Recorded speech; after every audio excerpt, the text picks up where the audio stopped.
नाथ सम्पूर्ण भक्तजनहरूमा आज म यहाँ यस दिव्यधाम पञ्चस महालक्ष्मीको यो दिव्य मन्दिरमा उपस्थित भइसकेको छु।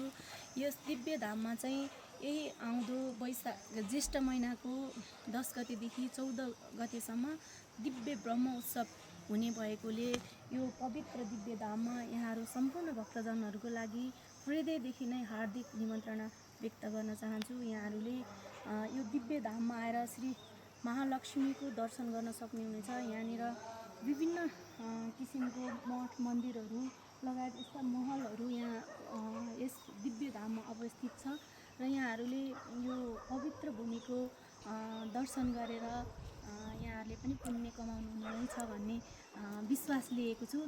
त्यसै गरी हाम्रो यो 14औं ब्रह्म उत्सव पनि यही ज्येष्ठ महिनाको 10 गतेदेखि 14 गतेसम्म हुने भएकोले यहाँहरू अनुकूल हुने भक्तजनहरूले यहाँ उपस्थित भएर यो पवित्र भूमिको दर्शन गरेर यहाँ दिव्य कमाउनुहुन्छ भन्ने पूर्ण विश्वास लिएर हार्दिक निमन्त्रणा व्यक्त गर्न चाहन्छु।